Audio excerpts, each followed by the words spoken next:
આગામી તારીખ 22 જૂનના રોજ ગ્રામ પંચાયતની જામનગર જિલ્લાની ચૂંટણીઓનું આયોજન કરવામાં આવ્યું છે. મતદાન શાંતિપૂર્ણ રીતે અને ફ્રી અને ફેર રીતે થાય એ માટેના તમામ જરૂરી પગલાઓ પ્રશાસન દ્વારા લેવામાં આવી રહ્યા છે. જામનગર જિલ્લામાં કુલ 187 ગ્રામ પંચાયતોની સામાન્ય ચૂંટણી અથવા પેટા ચૂંટણીનું આયોજન થવા જઈ રહ્યું છે અને 4 લાખથી વધારે મતદારો આમાં પોતાનો મતાધિકારનો ઉપયોગ કરી શકશે.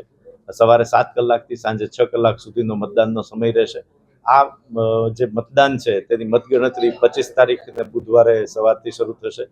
આ મતદાન બેલેટ પેપરથી થવા જઈ રહ્યું છે અને તમામ નાગરિકો જે મત આપવા માટે મતદાર યાદીમાં જેમનું નામ છે તેની માટે મત આપી શકશે અને જે કાંઈ ચૂંટણી પંચના રાજ્ય ચૂંટણી પંચના માન્ય ઓળખના પુરાવાઓ છે એ એમને મતદાન દરમિયાન સાથે રહેવાના રહેશે અને તમામ ચૂંટણીની તૈયારી પૂર્ણ થઈ છે. ચૂંટણીને અનુલક્ષીને લગભગ 2200થી વધારેનો સ્ટાફ અને 1000થી વધારે પોલીસનો સ્ટાફ આમાં તૈનાત કરી દેવામાં આવ્યો છે.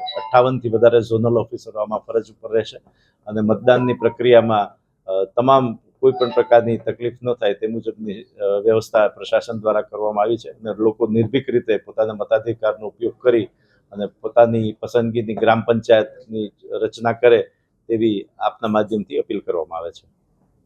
જે રીતે આપણા કલેક્ટર સાહેબ આપને બતાવ્યું છે કે 22 તારીખના જે ગ્રામ પંચાયતની જે ચૂંટણી થવાની છે, ટોટલ 187 જે ગ્રામ પંચાયત છે ત્યાં ચૂંટણી થવાની છે.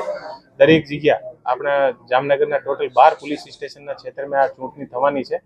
દરેક પોલીસ સ્ટેશન વાઇઝ અમે એક ક્યુઆરટીની ટીમ રાખી છે. આને અલાવા જે દરેક તાલુકા છે, દરેક તાલુકા વાઇઝ એક ડીવાયએસપી અને એએસપી લેવલના ઓફિસરની ત્યાં નિમણૂક કરી છે.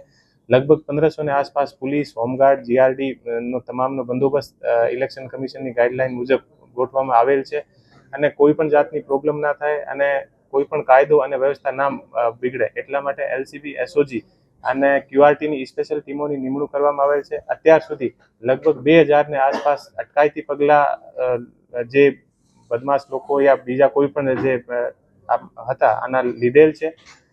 2 લોકોને તડીપાર કરવામાં આવેલ છે અને 20 લાખની આસપાસ નો પ્રોહિબિશનનો મુદ્દામાલ પણ જે કબજેમાં કરવામાં આવેલ છે અને અત્યાર સુધી જેટલા પણ ગ્રામ પંચાયતના બૂથ છે દરેક બૂથ ઉપર પોલીસનો એક વખત વિઝિટ થઈ ગયેલ છે અને અત્યાર સુધી કોઈ પણ જાતની કાયદો અને વ્યવસ્થાની પ્રોબ્લેમ નથી અને જે પણ ઇલેક્શનના સમયમાં ફ્રી એન્ડ ફેર ઇલેક્શનમાં પ્રોબ્લેમ ક્રિએટ કરશે આ પર પોલીસ કડકાઈથી કાર્યવાહી કરશે.